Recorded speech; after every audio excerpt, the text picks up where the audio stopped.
Welcome sa Wednesday Word. Alam nyo, ang ginagawa natin ngayon, we are trying to avoid na sana yung Book of Jonah. Gusto ko na siya iwanan. Kaya nang marami pa siyang mensahe na gusto iparating sa atin. Kaya sa Jonah pa rin tayo babalik at babalik ngayong gabi. Pero kayo ba nakakita na kayo ng taong nililitis? Uy, nakakita na ba kayo ng taong nililitis? Sabihin yung nakaharap sa husgado. Tapos minsan mayroong abogado, lalo-lalo na kapag yung tinatanong ka, ano yung pleadings mo? Siya ba ay guilty o not guilty? Alam niyo, pag sinabi mong ikaw ay guilty, nako didiretso ka na agad sa kulungan noon. Pero pag sinabi mong not guilty, yun, tuloy yung tinatawag na paglilitis. Kung ikaw nga ba talaga ay may kasalanan o wala. So, yun ang tinatawag na pleading. Ngayon, kung halimbawa naman sasabihin mong wala akong kasalanan, ay patutunayan yan sa husgado. Sinabi mo wala kang kasalanan. So, kung sinabi mo naman na guilty ka, kulong ka. Ngayon, ang gusto kong pag-usapan natin dito, kailan yung guilty ay nakakalaya. Kasi sa batas ng Pilipinas, sa husgado natin, pag sinabi kang guilty ka at napatunayan na may nagkasala ka, tiyak kulong ka. Pero dito, kailan yung guilty ay naging free. Yun ang pag-usapan natin ngayong gabi. Ito yung buhay ni Jonah. Kayo ba pag nagkasala kay Lord, nakakaramdam kayo na para kayong guilty? Siyempre, alam niyo kung ba't kayo nakakaramdam na para kayong guilty? Because the Holy Spirit is within you. It is the Holy Spirit that convicts you. It is the Holy Spirit that will make you feel through your conscience. Yung tinatawag natin, nakukonvict ka na anak, mali yung ginawa mo. Kaya nga tayo, pag nagkasala, humihingi ng kapatawaran sa ating mga nagawang kasalanan. So, pag umamin ka na ikaw ay nagkasala at you wronged the Lord, pag gumawa ka ng mali sa harapan ng Panginoon, yun. Pag pinatawad yun, nakakaranas ka ng kagaangan ng kalooban. Pero kapag ka ikaw ay guilty, ay hindi natutuwa ang Panginoon kapag ka idinideny natin yon. Kaya nga gusto ko pag-usapan natin dito, kailan yung pag-amin na ikaw ay guilty, na ang bunga ay hindi kulungan, kundi kalayaan. Ulitin ko, sa batas ng mundo, lalo-lalo na sa sampulan na natin ng bansang Pilipinas, pag sinabi mong guilty ka at napatunayan nga nagkasala ka, kulong ka. Pero pag-uusapan natin, kailan yung umamin ng kasalanan ay hindi nagtuloy sa kulungan. Ito yung buhay ni Jonah. Nung siya ay, alam natin na nagkasala, at dahil sa kanyang pagkakasala, siya ay nahirapan, yung bunga ng kanyang mga kasalanan, ay yung siya ay, sabi ng Bible, siya nanalangin. Yung kanyang panalangin ay panalangin ng pag-amin. Na sinabi niya na naalala niya si Yahweh nung mapupugto ng kanyang hininga, at salamat Yahweh sapagkat pinakikinggan mo ang aking mga panalangin. Yun ang laman ng kanyang panalangin at inalala niya yung templo ng Panginoon. Dito gusto ko pansinin ninyo na ang isang guilty, no? Ipag-uusapan natin, when the guilty becomes free. Yun ang ating theme for tonight. When the guilty becomes free. Ano yung dahilan bakit kailangan mo talagang sumuko sa Panginoon? Babasahin natin yung chapter 2 ng Book of Jonah. We will read verse 1. At dito makikita natin na ang ating Panginoon ay ginawa sa kanya nung siya'y umamin na siya'y nagkasala, kaya yung pangako ko, Lord, susunod na po ako sa aking pangako na papangaral niya ng Ebanghelyo ayon sa gusto ng Panginoon. Kaya ang sabi ng Bible, nung nakita ni Lord na siya ay umamin, iniluwa na siya. Kasi niyo nasaan siya? Nasa loob ng tiyan ng isda, nakakulong siya sa tiyan ng isda. Tapos sabi niya, Lord, nung naalala kita, nung mabupugto na hininga ko, at ako'y nakakulong dito sa loob ng tiyan ng isda. Nung inamin niya yun, tsaka siya iniluwa. Nung inamin niya yung kanyang kasalanan, tsaka siya nakaranas ng kalayaan. Kaya gusto kong isipin nyo ngayong gabi, when the guilty becomes free. Ang isa makita nyo rito, yung pagsuko. Why you have to give up sa Panginoon? Why you have to give up sa pagiging matigas mo? Kasi dito, nagtigas-tigasan dito si Jonah Ayaw niya sumunod kay Lord. Umalis siya, sabi ng Lord, punta ka sa kanan, pumunta sa kaliwa, punta ka sa Nineveh, napunta siya sa Tarsis. So, nagtigas-tigasan siya rito. Isa na Kristiyano, ganyan Nagtigas-tigasan.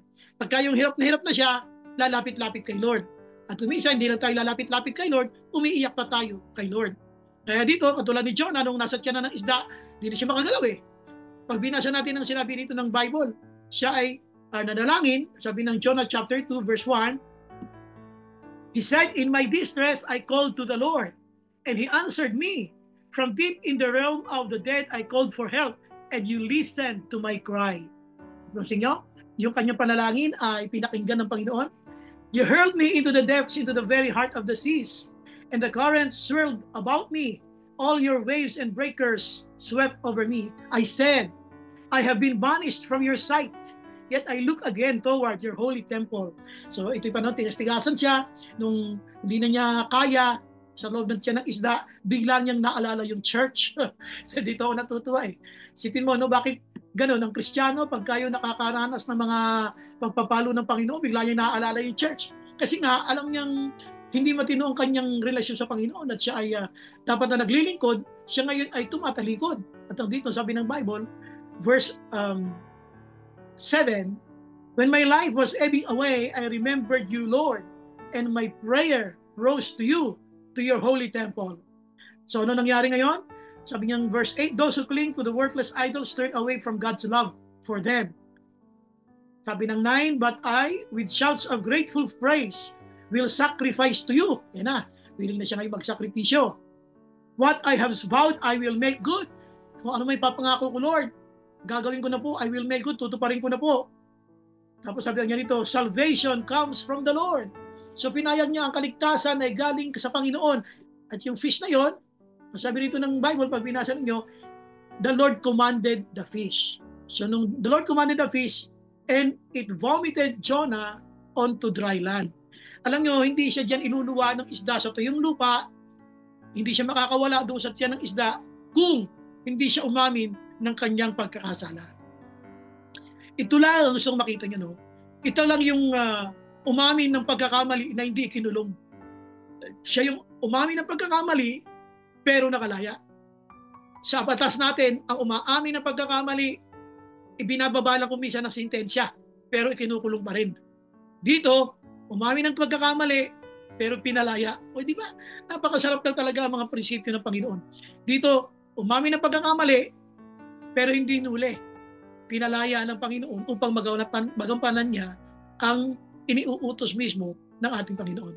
So, gusto ko lang isipin ngayong gabi na if we will only learn to admit our mistakes, ating mga pagkakamali sa Panginoon, dapat sana nakalaya ka na dyan, ano man yung bagay na kumukulong sa'yo, katulad ni Jonah. So tayo manalangin. Lord, we thank you for tonight.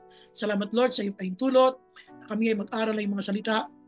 Mangusap po kayo, katulad Panginoon, ang pangungusap mo sa amin, sa mga buhay namin. Panginoon, kapag meron kayong gusto sabihin, pinadarama mo sa amin ang iyong salita. Lord, ngayong gabi, padama mo muli, Panginoon, sa amin ang mga salita. Mangusap kayo in a very unique and special way. Lord God, the best move that you can do to us upang lalo namin maunawaan at maintindihan ang mga salita. Salamat, Ama. This all we pray. In Jesus' name, amen and amen. Okay, so tandaan nyo ha, pinag-uusapan natin when the guilty becomes free. No? Kailan ang isang umamin ng kasalanan ay makaranas ng kalayaan. Kumbaga, hindi dapat, yun ay pinakapakawalan.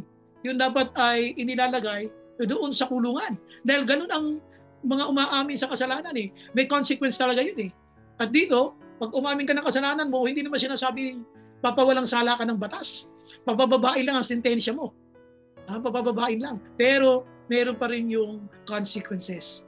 Ngayon, bilang Kristiyano, usapan natin to. Ano ang mga sikreto mo na tinatago mo? Sapagkat yung sikretong yan, darating yung araw, i-expose ka ni Lord yan. At yung mga sikreto natin na pinagkakatago-tago natin ay magiging dahilan para lalo lang pumangit ang buhay natin.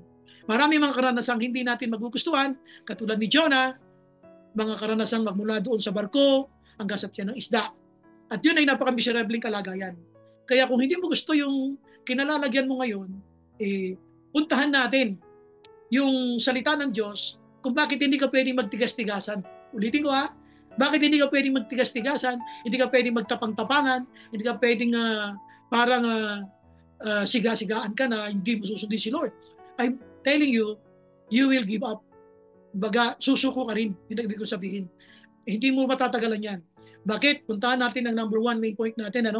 When the guilty becomes free. Unang-una, yung tinatawag na attrition. Basta ano yun? Attrition. Ang pag sinabi attrition, A, tapos dalawang T. A-T-T-R-I.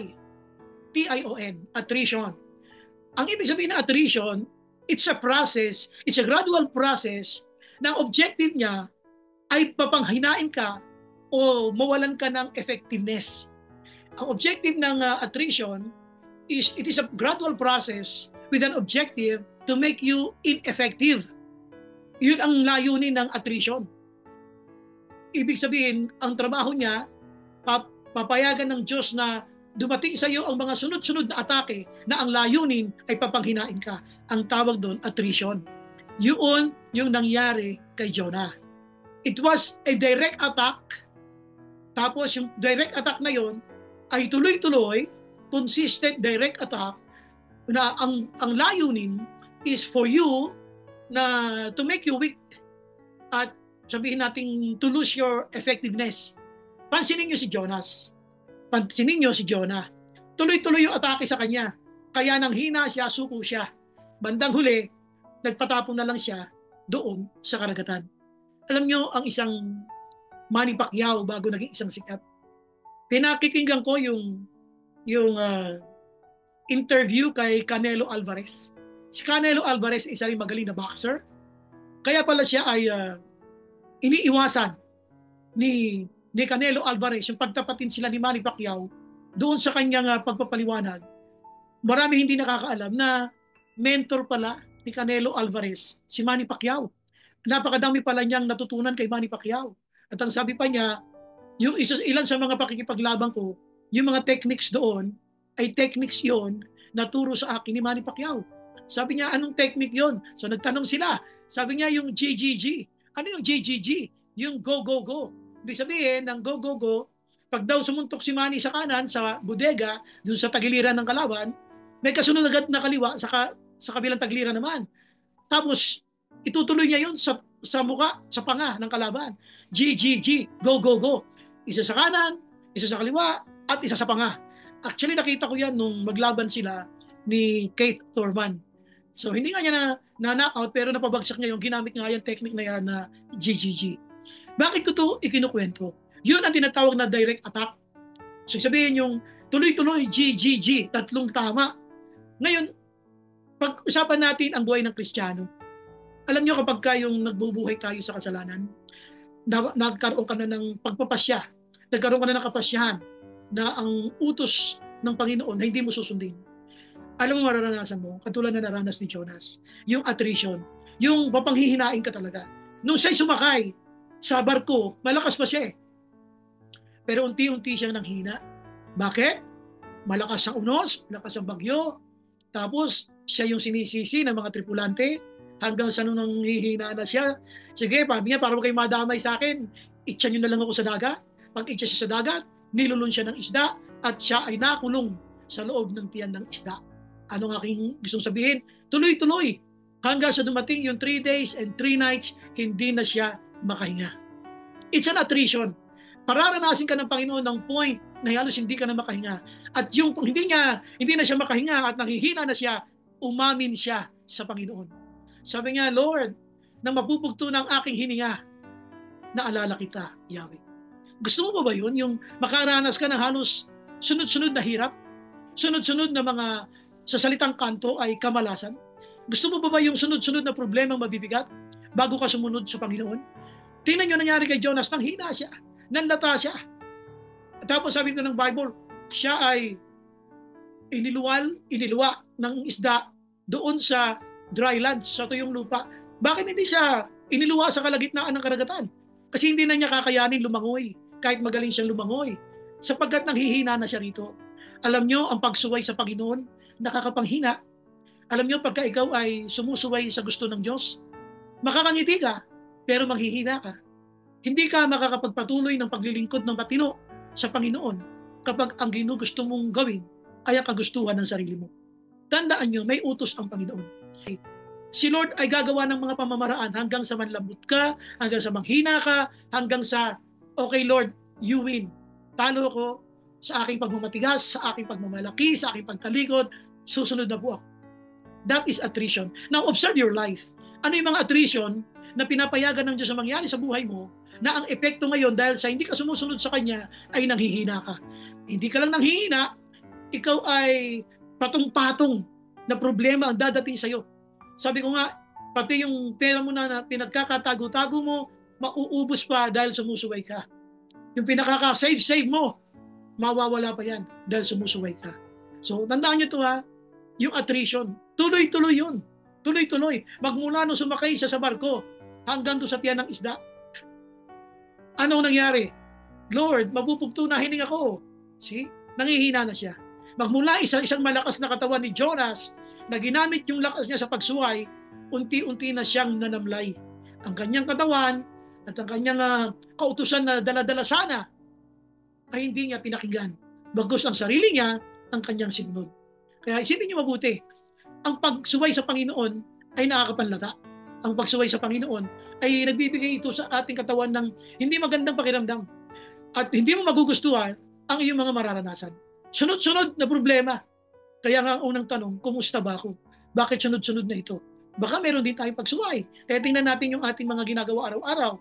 You have to check your values na hawak-hawak mo. Hindi ba ako nagko-compromise? Kumusta ba yung aking paglilingkod sa Panginoon? Totoo pa ba ito? Baka nagpi-please na ako ng tao. Kumusta ba yung mga utos ni Lord? Sinusunod ko ba o pinangangatwiranan ko ba? Tandaan nyo, nang hina dyan si Jonas. Kaya humingi na siya ng tulong, umami na siya, Lord, mapupugto na hininga ko. Kaya, Lord, ikaw ang naalala ko. Isipin nyo yan ha. Number 1 natin yan, yung attrition. So ano nangyari? Dahil sunod-sunod na atake, ang naging bunga ay ang kanyang panghihina. Ang naging resulta, siya ay nanlambot. Yun yung tinatawag na attrition. So, ang number 2, verse 7, yung sinabi niya, Lord, nang mapupugto na hininga ko, naalala kita. Why you have to give up? Why you have to surrender to the Lord? Pag may utos siya, tigas-tigasan tayo eh. Tingin natin, kaya ko to. Sige lang. Pag pinayagan na ng Diyos ang very unpleasant circumstance to your life, baka sabihin mo, Lord, sorry po. Maraming beses tayo nag-sorry kay Lord, pero hindi natin tinutupad ang pangako natin. Ang maganda kay Jonas, kahit na 3 araw mo lalakbay ng Ninive, 1 araw lang yan nilakbay, at pagkatapos ay nangaral na siya, tinupad niya yung pangako niya kay Lord. Ang punto ko naman, sa number 2, bakit siya nagkaroon dito ng kalayaan? Sabi nga natin, ang umamin sa kasalanan pagdating sa batas ay kinukulong. Pero ang umamin sa kasalanan pagdating sa kautusan, yung kanyang aral, ay nakakaranas ng kalayaan. So, nung umamin siya, Lord, sorry po, tutuparin ko na yung aking pangako. So, hindi lang yung attrition, yung tinatawag na admission. Inadmit niya. Inamin niya, Lord, I'm guilty. So, ito yung sinasabi ko na umamin ka when the guilty becomes free. Guilty ka, pero dapat sa kulungan ka. Pero dahil guilty ka at may plano sa iyong Panginoon, meron kang naranasan na kalayaan. Hindi kulungan, kundi kalayaan. Kailan ka nakalaya? Doon sa napakahigpit na sitwasyon mo sa loob ng tiyan ng isda nung umamin ka. So, napakalaking bagay na pag tayo ay umaamin sa Panginoon ng kasalanan natin, tayo ay nakakaranas ng kalayaan. Kaya anong ginawa ng Panginoon? Siya ay inutusan ng Diyos yung isda. And the Lord commanded the fish, and it vomited Jonah onto dry land. Pansin niyo yun? Inutusan niya yung isda na iluwa si Jonah at siya ay iniluwa nga sa tuyong lupa. Ano yung number 2 na yun? Bakit siya iniluwa? Bakit siya na-release? Bakit siya nakawala doon sa kulungan? Bakit siya nakaranas ng kalayaan? Kasi umamin. Yung admission. Kaya kung gusto mo makaranas ng kalayaan sa iyong buhay na kinalalagyan, unpleasant, hindi maganda yung sitwasyon mo ngayon. Maraming bayarin, maraming dapat kausapin, mga silang relasyon. Ano dapat mangyari ngayon sa atin kung ganyan tayo? Dito, sabi ng Bible, inamin niya ang kanyang pagkakasala. Inamin niya, na sabi niya, Lord, sige po, yung utos niyo, I will make good. Sabi niya, kumusta ka? Ano mga pangako mo noon sa Panginoon? Ito ba itinutupad mo sa ngayon? Ano na ba yung mga nangyayari sa ngayon na hindi mo kagustuhan? Gusto mo ng kalayaan? Ang nais ng Panginoon, ikaw ay magsabi ng katotohanan. So ibig sabihin, bilang anak ng Diyos, bilang Kristiyano, katulad ni Jonas, umamin siya, kaya siya nakaranas, hindi ng kulungan, kundi ng kalayaan. At siya ay ininuwa sa tuyong lupa. Naging malaya siya. Maybe you are now in a situation na very unpleasant sa'yo. And you want freedom. Gusto mo ng kalayaan. Umamin ka. Lord, hirap na po ako. Lord, nahihirapan na po ako. Amin tayo. Huwag nang tigas-tagasan, huwag nang tiis-tiisan, huwag nang tapang-tapangan. Huwag nang sigasigaan. Amin agad. Katulad ni Jonas. Si Jonas, hindi lang siya pinahirapan ng mga sunod-sunod na mga problemang nakapagpahina sa kanya, yung attrition, pero ang ginawa niya, sumuko siya. Yun yung admission. Kaya kumusta ka? Baka kailangan may aminin ka kay Lord mamaya bago ka matulog. Baka mamaya kailangan mo magsabi, Lord, sorry po. Lord, may kasalanan ako. Hindi alam ng church, pero alam kong hindi ito nalilingid sa'yo. Hindi ito alam ng cell group leader ko. Hindi ito alam po ng mga ministry heads at ng mga deacons. Hindi rin po ito alam ni pastor. Pero Lord, alam kong alam mo. Baka kailangan mo umamin para ikaw ay palayain ng Panginoon natin. Kaya isipin mo, nasaan na ang sitwasyon mo ngayon. Kung ikaw ay nasa proseso, katulad ni Jonas, na nasa loob ng tiyan ng isda, na kinalalagyan niya, sabi ng Bible, ay malangsa, at ang paligid niya ay mga yagit, puro basura ang kasama niya, gusto mo makaalis sa ganung kalagayan. So kailangan mo ng kalayaan. At yun ay sumagitan ng pag-amin sa kasalanan natin. Sabi dito ng Bible, Lord, hirap na po ako. Amin na tayo. Ngayong gabi, baka kailangan mo umamin sa Panginoon para makaranas ka ng kalayaan galing sa Panginoon. So hindi lang attrition yung admission. Na yung pangatlo, tingnan nyo yung verse 10. So umamin siya, di ba? Umamin siya. Ano nangyari sa verse 10? Sabi ng verse 10, and the Lord commanded the fish, and it vomited Jonah onto dry land. Ibig sabihin, yung pag-amin niya sa kanyang kasalanan, nakakuha ng pansin ng Diyos. Yun yung attention. Pag umaamin tayo ng kasalanan natin, nakakakuha tayo ng atensyon ng Diyos. Ano ang sabi niya? Umamin lang naman siya, Lord, hirap na po ako. Umamin lang naman siya sa kasalanan niya. Wala naman siyang ibang ni-request. Pero alam ni Lord ang tunay na kanyang kalagayan, kaya kinausap niya yung isda upang dalhin siya sa pampang at makaranas ng kalayaan doon sa dalampasigan. So mga kapatid, kumusta ka na? Ano-ano na ba yung mga inamin mong kasalanan sa Panginoon? Alam mo, pag umamin ka sa kasalanan mo, tayong lahat, pag umamin tayo ng kasalanan natin, makakaranas tayo ng pagkilos ng Diyos sapagkat ito'y makakakuha ng atensyon ng Diyos. Ito yung attention. So what God did after He heard Jonah prayed, and the Lord commanded the fish. See? Kumuha ng atensyon. Ang pusong tunaw, ang pusong durog sa Panginoon ay kumukuha ng atensyon kapag yan ay nananalangin. Kaya kailangan mong sumuko sa Panginoon. Huwag tigas-tigasan, huwag tiis-tiisan, huwag tapang-tapangan, huwag siga-sigaan. Dito, ang sinasabi ng Biblia, nakuha ni Jonah ang atensyon ng Diyos nang siya ay magsisi ng kanyang mga kasalanan. Kaya sabi dito ng Bible, narinig ni Lord na siya hirap ng huminga. Mapupugtunan yung kanyang hininga. O sige, bago ka mamatay, Jonah, may layunin ako sa iyo. Sige. O isda, dali mo na yan sa dalampasigan upang yan makadama ng maayos na kalagayan at ng kanyang kalayaan. Bakit? Pag hindi siya pinalaya dyan ng Panginoon, paano matutupad? Paano maisa sa katuparan yung magandang plano ng Diyos para sa mga taga-Ninive? Kaya, obserbahan mo, bakit kaya unti-unting nasosolve ang problema ko ngayon? Tandaan mo, hindi dahil magaling ka. Dahil ang Diyos ay nakikinig sa iyo sapagkat nais niyang gamitin ka sa isang specific na layunin. So, ngayon ang tanong, bakit ako may answered prayer? Upang guminhawa ang kalagayan mo. Bakit kaya ako nakabayad sa utang ko na yun? Hindi ko alam kung saan ko pa ako mababayaran yun. Oops, kumilos ng Panginoon upang ikaw ay makalaya na dyan. Sapagkat sa pagsisisi mo, sa pag-amin mo na ikaw ay mamamatay na, hirap ka na, nakuha mo ang atensyon ng Panginoon. Kaya siya kumikilos sa buhay mo ngayon kumpara noon. So mga kapatid, think about it. Why the Lord is unti-unti inaayos ang financial mo? Unti-unti inaayos ang pamilya mo. Unti-unti inaayos ang relationship mo sa mga kapwa mo. Bakit? Sapagkat narinig ng Diyos ang pangapanalangin mo. Narinig ng Panginoon katulad nitong si Jonah. Nakuha niya ang atensyon ng Diyos. Kaya kung hindi siya umamin, baka magtagal pa siya doon sa isda na sinasabi ng Bible na ipinadala ng Panginoon kung paano ipinadala niya rin yung unos. Mga kapatid, marami na tayong mga problema pinagdaanan. Marami ng mga unos ang ating nalusutan. At marami ng mga problema ang tayo na kompromiso.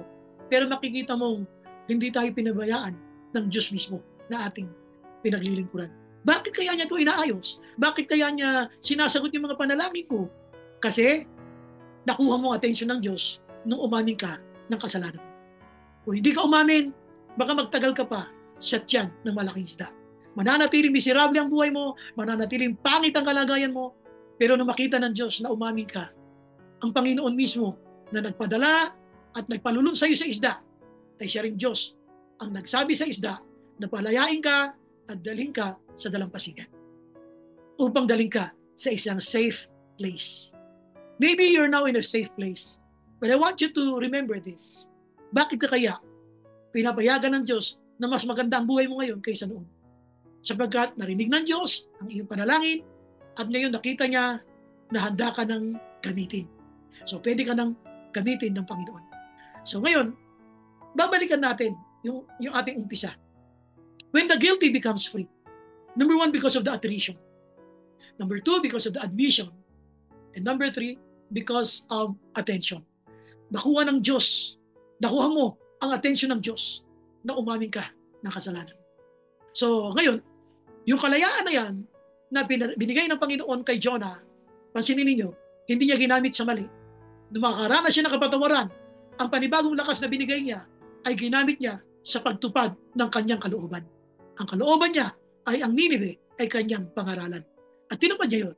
So ikaw din ganun. Sa mga pagkilos ng Diyos sa buhay mo, sa mga ginagawa ni Lord sa atin, sana huwag mong gamitin yung panibagong kalayaan, panibagong kasagutan, panibagong kalakasan para gumawa ng bagong kasalanan. Sipin natin itong mabuti ha, mga kapatid. Dito sabi ng Bible na siya ay nakaranas ng kalayaan. So let's go to the conclusion. Ang ating conclusion, we were freed from sin. Pinalaya tayo ng Diyos sa kasalanan. We were freed. Pinalaya. We were freed from sin, not to commit sin, but to have freedom from sin. Ibig sabihin, binigyan tayo ng Diyos ng kalayaan, hindi para gumawa ng kasalanan, kundi makaranas ng kalayaan mula sa kasalanan. So, isipin niyo mga kapatid, ngayong gabi, ano-ano na ba ang mga ginawa ng Panginoon sa buhay mo? Bakit niya inaayos ang buhay mo? Isang dahilan, kaya niya inaayos ang buhay mo upang magamit ka niya sa kanyang magandang layunin. Pero isipin niyo ito ha, tayo minsan naging guilty. At kung nakagagawa tayo ng panibagong kasalanan, panibagong guilt feeling yon. Si Lord lang na ang tanging Diyos na pag nakagawa ka ng kasalanan ay umamin ka, hindi ka dadalhin sa kulungan, kundi makakaranas ka ng kalayaan.